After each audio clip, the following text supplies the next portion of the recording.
रागिनी जी, क्या आपको लगता है कि एक बड़ा मौका मिला था राहुल गांधी को, और क्या कांग्रेस कहीं या कांग्रेस के नेता खुद ही वो हिंदू मुसलमान धर्म जात की बात करके बीजेपी को वॉक ओवर देते हैं, बीजेपी को उन्हीं की पिच पर जाकर आप खेलते हैं और आपको नुकसान नहीं हो जाता है इसका?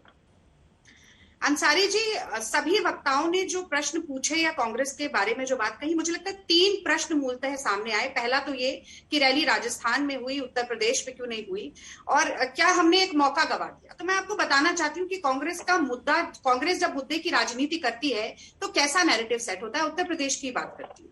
देखिए, उत्तर प्रदेश में भारतीय जनता पार्टी लड़ाई लड़ रही है व्यक्तिगत पर्सनालिटी कल्ट पर आधारित चुनाव। MY की इनकी डेफिनेशन है, मोदी और योगी।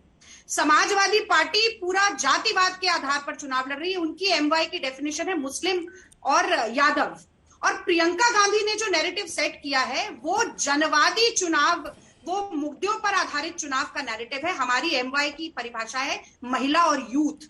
तो क्या हम बुनियादी मुद्दों पर चुनाव लड़ रहे हैं, लड़ते रहे हैं और आगे भी लड़ेंगे? पहली बात।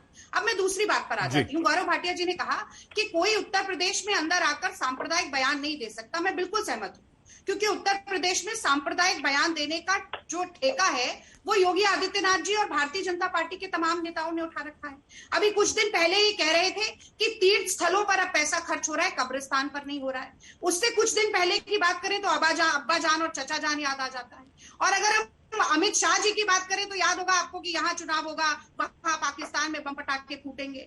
तो मैं कहना चाहती हूँ कि जो शीर्ष नेतृत्व है भारतीय जनता पार्टी का, चाहे मोदी जी हो, नड्डा जी हो, अमित शाह हो या तत्कालीन मुख्यमंत्री हो उत्तर प्रदेश के, यदि वो हिंदू मुसलमान पाकिस्तान हिंदुस्तान कब्रिस्तान शमशान ना बोले तो एक चुनावी रैली का भाषण इनका पूरा नहीं हो सकता है। तो सांप्रदायिक माहौल बनाने का काम देश में अगर कोई करता है तो वो भाजपा करती है, क्योंकि डूबते को तिनके का सहारा होता है और हारती हुई भारतीय जनता पार्टी को धार्मिक उन्माद का। अब तीसरी बात पर मैं आ जाती हूँ जो हिंदुत्व के ऊपर है। एक लाइन और जोड़ूंगी, ज्यादा समय नहीं लूंगी अंसारी जी। देखिए, जहां तक हिंदुत्व शब्द की बात है तो मैं अपने दर्शकों से पूछना भी चाहती हूँ और बताना भी चाहती हूँ कि किसी भी हिंदू सनातनी धर्म ग्रंथ में हिंदुत्व शब्द का उल्लेख नहीं। आदि शंकराचार्य ने कभी हिंदुत्व शब्द का प्रयोग नहीं किया। शुरू कहां से हुआ? 1923 में सावरकर ने इसका प्रयोग शुरू किया, एक कल्चरल पॉलिटिकल हेजेमनी के प्रोपेगेंडा के रूप में। और इसीलिए हिंदुत्ववादी विचारधारा संघ और भाजपा की है। ये हिंदू धर्म से बिल्कुल अलग है। वो हिंदू धर्म जो सर्वधर्म संभाव की बात करता है, जो उदार है, जो सहिष्णु है। और ये परिभाषा जनता के बीच में एक बड़े मंच से रखना जरूरी था। और आखिरी बात, आप भी डिबेट आज हिंदुत्व और हिंदू पे कर रहे हैं, महंगाई पर नहीं कर रहे हैं। क्यों नहीं कर रहे हैं? मैं महंगाई के आंकड़े भी आपको बता सकती हूँ। पिछले 351 दिन में 305 दिन रसोई गैस बढ़ी है। रागिनी जी, राहुल गांधी जी ने 20 मिनट के भाषण में, सुनिए तो प्लीज, सुनिए ना, अरे एक मिनट सुनिए, आप बात तो सुनिए। रागिनी जी, महंगाई पर बोला। रागिनी जी, महंगाई पर डिबेट नहीं करेंगे। हाँ, आप हिंदू और हिंदुत्व पर ही करेंगे, क्योंकि मसाला वही मिलता है। जी बिल्कुल बिल्कुल, आप हो सकता है ये आपका विचार है, हमारा विचार बिल्कुल ऐसा नहीं है। हम सिर्फ ये चाहते हैं रागिनी जी कि ना जिन्ना पर बात हो, ना हिंदू पर बात हो, ना हिंदुत्ववादी पर बात हो, ना मुसलमानों पर बात हो। हम महंगाई पर पहला प्रश्न यही था कि राहुल गांधी महंगाई पर एक बड़ा मौका। खैर गौरव जी, 20 मिनट के भाषण में 12 मिनट महंगाई पर ही बोले। ठीक है रागिनी जी, दाल कितनी महंगी हो गई, ठीक है रागिनी जी, रागिनी जी। डीजल, रसोई, गौरव भाटिया जी, अगला सवाल आपसे है। गौरव जी, क्या आपको लगता है, गौरव जी, क्या आपको लगता है कि एक ऐसा मौका, आपके बड़े बड़े नेता हैं, प्रधानमंत्री हैं, बीजेपी अध्यक्ष जा रहे हैं, राजनाथ सिंह जी जा रहे हैं, सब बड़े बड़े मौके आपको मिल रहे हैं, आपके पास अच्छी खासी नेताओं की फौज है जिनको लोग पसंद करती है, जिनको सुनती है, तो क्या आपको लगता है कि अगर जिन्ना का अखिलेश यादव नाम लेते हैं, अगर हिंदुत्ववादी राहुल गांधी करते हैं, और जेपी नड्डा, योगी आदित्यनाथ अगर जिन्ना हिंदुत्ववादी नहीं करके सिर्फ अपना पिछले 5 साल का जो आपका घोषणा पत्र था उसके मुद्दे, उसके वादे बता देते कि हमने भैया ये पूरा कर दिया है, ये हम पूरा कर देंगे, हमें और मौका दे दीजिए, हमने पूरा कर दिया और आगे हमारा प्लान ये है, तो क्या ये बेहतर नहीं होता उत्तर प्रदेश की जनता के लिए, देश की जनता के लिए? गौरव जी। अंसारी जी, बड़ी जिम्मेदारी से एक लाइन में पहले आपके प्रश्न का उत्तर देता हूं। जितने भी वरिष्ठ नेता हैं भारतीय जनता पार्टी के, वो जिस भी चुनावी रैली में जा रहे हैं, सबसे पहले वो अपना रिपोर्ट कार्ड रख रहे हैं, क्योंकि हमने डबल इंजन की सरकार उत्तर प्रदेश को दी, लेकिन इसका ये अर्थ नहीं है कि जो विपक्षी पार्टियां हैं उनका मूल अधिकार है कि हिंदुओं की भावनाओं को आहत करें, दंगे भड़काएं, जैसे मुजफ्फरनगर दंगे हुए थे।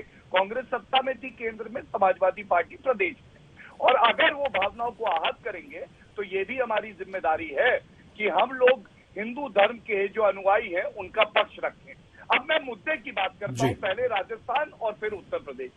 राजस्थान में आपको क्या जानकारी है, पेट्रोल डीजल श्री गंगानगर में सबसे महंगा है। बेरोजगारी की बात राहुल गांधी जो लब सिर लिए मेरे को बताएं, उत्तर प्रदेश में बेरोजगारी दर के डेटा है अभी जो लेटेस्ट आया है 4.2, गुजरात में 2.4, राजस्थान में 29.6 और झारखंड में 18.1। ये बेरोजगारी की बात हुई। राहुल गांधी जवाब दे सकते थे। तीसरी बात महिला की, आप बताइए प्रियंका वाड्रा गांधी कभी, जो राजस्थान में सबसे ज्यादा बलात्कार के मामले हैं, 2019 का एनसीआरबी डेटा कहता है 5,997 और 2020 का कहता है 5310। ये उत्तर प्रदेश से कई गुना ज्यादा है, लेकिन प्रियंका वाड्रा गांधी, राहुल गांधी इसकी बात नहीं करती। चौथी बात, मेरे जो उत्तर प्रदेश से लगे हुए प्रश्न है, देखिए वहां पे इनकी 0 सीटें नहीं आएंगी। ये नोटा से मुकाबला करेंगे, एआईएमआईएम से करेंगे। ये वोट कटुआ पार्टी है जो खुद प्रियंका वाड्रा गांधी कहती है। 2 साल से मेरा सवाल है, उत्तर दे दे रागनी जी। सोनिया गांधी जी सांसद है रायबरेली की, कोविड की महामारी में मुश्किल समय में 2 साल तक रायबरेली क्यों नहीं गई? दूसरा, प्रियंका वाड्रा गांधी एक बार चुनाव लड़े ना उत्तर प्रदेश से, जमानत जब्त हो जाएगी, इनका सुपड़ा साफ हो जाएगा।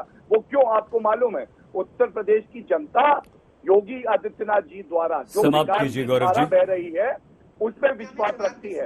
ये जो जिन्ना करा जाता है, ये जो हिंदुओं को गाली दी जाती है, हिंदू आतंकवाद का आविष्कार कांग्रेस के हेडक्वार्टर में किया जाता है, बोको हरम और आईसिस से जोड़ा जाता है, उसका पूरी तरह से खंडन करेगी और इनको सबक सिखाएगी।